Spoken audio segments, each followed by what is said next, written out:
सिर्फ 69 रुपीज में लखनवी बिरयानी। सिटी बस स्टैंड के सामने बी ग्रैंड फैमिली रेस्टोरेंट में सिर्फ 69 रुपीज में मिलेगी। बारिश के इस मौसम में एक कप सही कॉम्बो वेदर मस्त बिरयानी जबरदस्त। रेटिंग्स भी 5 आउट ऑफ 5 मिले हैं और ऑफर सिर्फ लिमिटेड डेज के लिए है, मिस मत करना।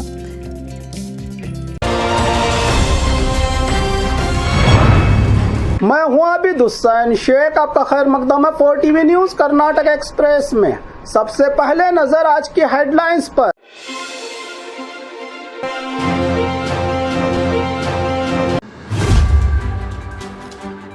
कर्नाटक में दलित बिरादरियों की इंटरनल रिजर्वेशन, 30 साल का संघर्ष के बाद मिली कामयाबी। मुर्गे के पुकारने पर महिला ने पुलिस कंट्रोल रूम में दर्ज करवाई शिकायत। गुलबर्गा रेलवे स्टेशन पर बम रखने की झूठी कॉल, पुलिस और बम स्क्वाड की कड़ी तलाशी। प्रधानमंत्री और मुख्यमंत्री पर नया सख्त कानून। प्रधानमंत्री और मुख्यमंत्री की बर्खास्तगी पर नया बिल, विपक्ष को चिंता। बेंगलुरु में स्ट्रीट डॉग्स का बढ़ता खतरा, बीबीएमपी ने बनाया नया प्लान। चित्रदुर्ग में 19 वर्षीय छात्रा की पहचान, दरिंदगी के बाद हत्या का हुआ खुलासा। कोडगु पुलिस का बड़ा ऑपरेशन, खतरनाक गैंग गिरफ्तार। अनाथ बच्चों के लिए बड़ा सवाल, कास्ट सर्टिफिकेट न होने से भविष्य खतरे में। चित्रदुर्ग में बचपन की शादी पर ब्रेक, बहादुर लड़की ने बचाई अपनी जिंदगी। अब खबरें विस्तार से।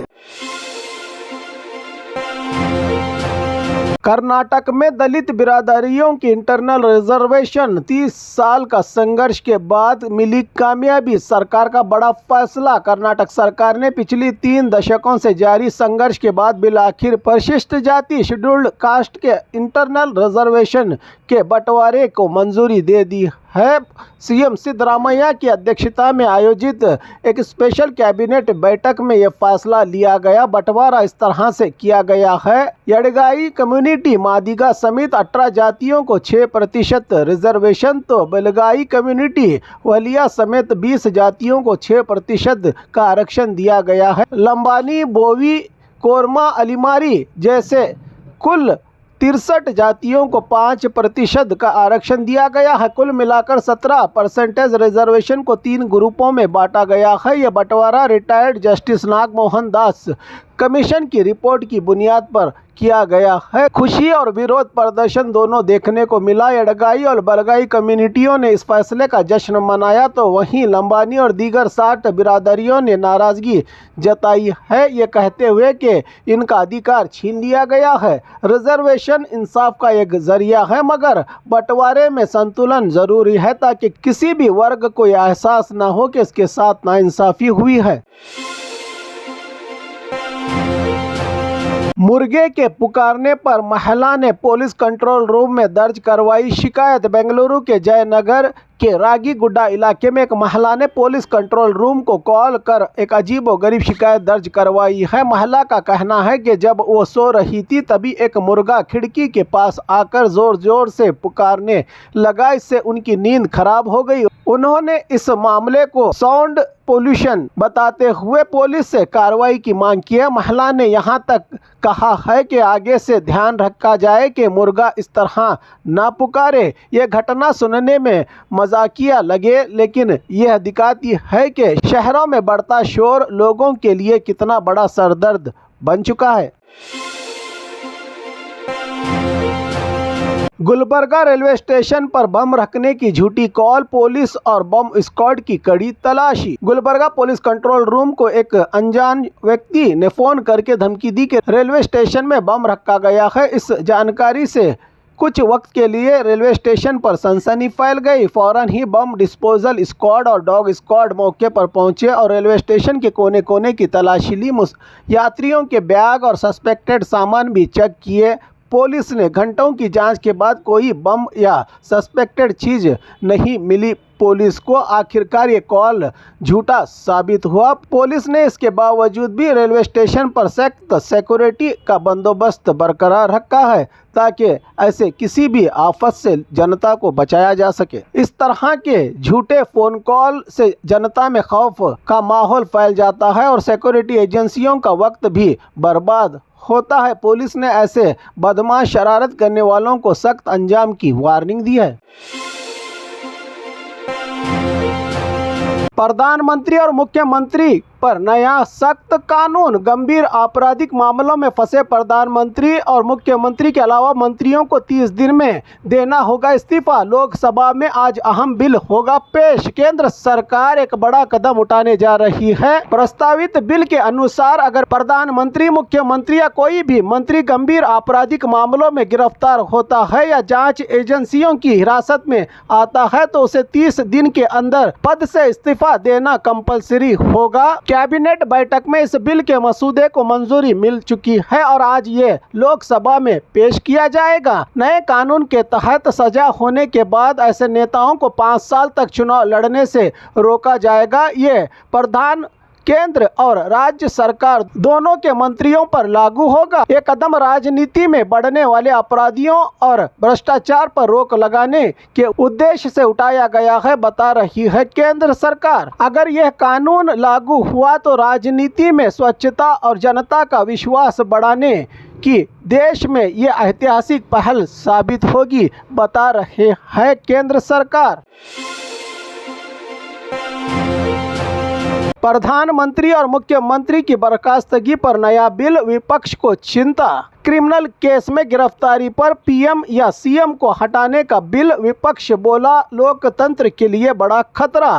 केंद्र सरकार ने एक नया मसूदा कानून तैयार किया है। इसके तहत अगर प्रधानमंत्री, मुख्यमंत्री या कोई मंत्री किसी भी गंभीर आपराधिक मामले में गिरफ्तार होते हैं तो उन्हें 30 दिन के अंदर पद से हटाना अनिवार्य होगा। लेकिन इस पर अपोजिशन के नेताओं ने कड़ा विरोध जताया है। उनका कहना है कि इस कानून से सरकार को ये मौका मिलेगा कि वो ईडी और सीबीआई जैसी एजेंसियों का इस्तेमाल करके निर्वाचित मुख्यमंत्रियों और मंत्रियों को झूठे मामलों में गिरफ्तार करवा सके और बिना अदालत से दोषी साबित हुए ही उन्हें पद से हटा दे। अपोजिशन नेताओं का आरोप है कि ये कदम लोकतंत्र को कमजोर कर सकता है और चुनी हुई सरकारों को गिराने का नया हथियार साबित हो सकता है। बेंगलुरु में स्ट्रीट डॉग्स का बढ़ता खतरा, बीबीएमपी ने बनाया नया प्लान। बेंगलुरु में खास तौर पर बीबीएमपी लिमिट में आवारा कुत्तों का मसला दिन ब दिन बढ़ता ही जा रहा है। इस साल ही अब तक 26 लोगों की मौत कुत्तों के हमलों में हो चुकी है। ज्ञान भारती कैंपस में 2 स्टूडेंट्स पर पिछले ही दिनों 2 कुत्तों ने हमला किया था। समाज में बढ़ती इस परेशानी को देखते हुए बीबीएमपी ने नया कदम उठाया है। अब जिन आवारा कुत्तों में बार बार एग्रेसिव बर्ताव यानी हमला करने की आदत नजर आती है, इनको ट्रेनिंग और इलाज के लिए स्पेशल सेंटर्स में रखा जाएगा। दासरहಳ್ಳಿ और यलहंका इलाके में बड़े डॉग कैनाल निर्माण किए जा रहे हैं। वहां एक्सपर्ट्स, वेटरनरी डॉक्टर और डॉग ट्रेनर कुत्तों को ट्रेनिंग देंगे। जो कुत्ते बगैर किसी कारण के बार बार काटते हैं, इन्हें ऑब्जर्वेशन के तहत रखकर इनका इलाज और ट्रेन किया जाएगा। बीबीएमपी ने पुलिस, डॉग ट्रेनर्स और प्राइवेट एक्सपर्ट्स को भी भर्ती करने की तैयारी की है। बीबीएमपी के स्पेशल कमिश्नर विकास सोरलकर किशोर ने कहा कि जो लोग पहले डॉग ट्रेनिंग में शामिल रहे हैं, चाहे सरकारी हो या प्राइवेट लेवल पर, इनको पहले तरजीह दी जाएगी। हमारी ज़रूरत के हिसाब से इतने ही ट्रेनर्स रखे जाएंगे। सवाल ये है कि क्या सिर्फ ट्रेनिंग से आवारा कुत्तों के हमले कम हो पाएंगे या फिर सरकार को इसके अलावा कई जरूरी कदम भी सख्त उठाने पड़ेंगे।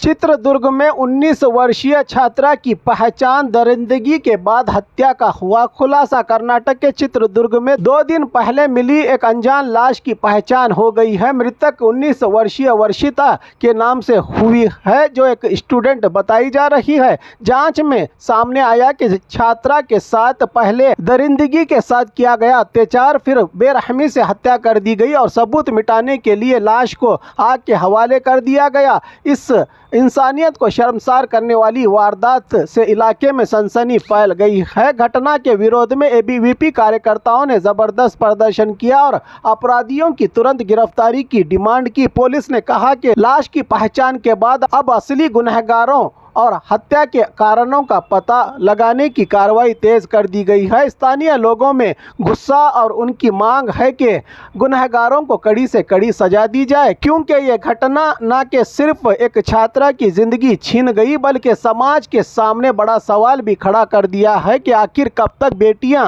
इस तरह की हैवानियत का शिकार होती रहेंगी। गुनहगारों को पकड़कर सख्त सजा देना बेहद ज़रूरी है, कहा लोगों ने।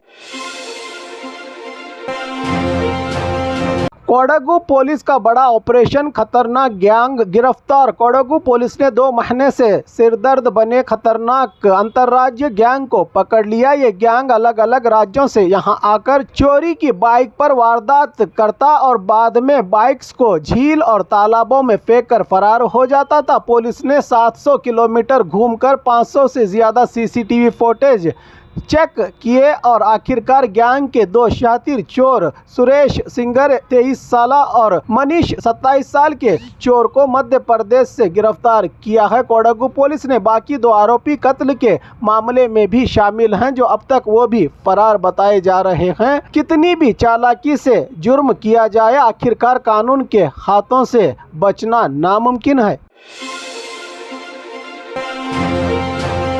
अनाथ बच्चों के लिए बड़ा सवाल, कास्ट सर्टिफिकेट न होने से भविष्य खतरे में। कर्नाटक विधानसभा के सेशन में कांग्रेस की एमएलए नयना मोटम्मा ने ये अहम सवाल उठाया कि हॉस्टलों में रहने वाले हजारों अनाथ बच्चों के पास कास्ट सर्टिफिकेट ही नहीं है। इसी वजह से इन्हें हायर एजुकेशन और खास तौर पर बाहरी मुल्क में पढ़ाई में बड़ी रुकावट पेश आ रही है। समाज कल्याण मंत्री लक्ष्मी हेब्बाळकर ने कहा कि वो इस मामले में कई बार केंद्र सरकार से बात कर चुकी हैं और जल्द ही कोई रास्ता निकाला जाएगा। साथ ही यह सिफारिश भी आई है कि अनाथ बच्चों को पहली कैटेगरी बैकवर्ड क्लास या SC/ST में शामिल किया जाए ताकि इन्हें एजुकेशन और रोजगार में रिजर्वेशन का फ़ायदा मिल सके। अनाथ बच्चे हमारा भविष्य हैं, इन्हें सर्टिफिकेट के झंझट में फंसाकर इनके ख्वाबों को न तोड़ा जाए बल्कि इन्हें खास सहूलत देकर आगे बढ़ने का मौका दिया जाए की चिंता जताई है समाज चिंतकों ने।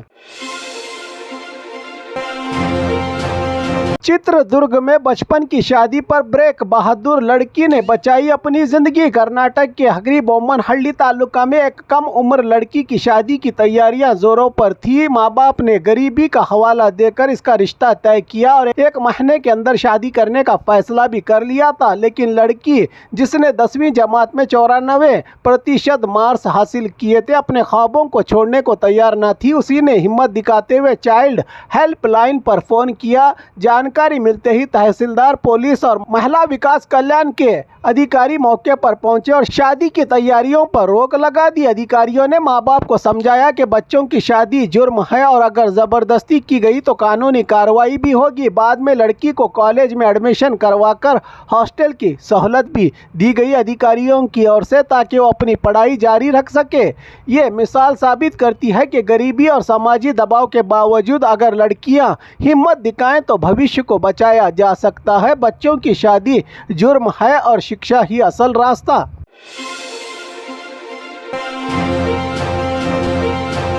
और खबरों के लिए देखते रहिए 4TV न्यूज़ कर्नाटक एक्सप्रेस।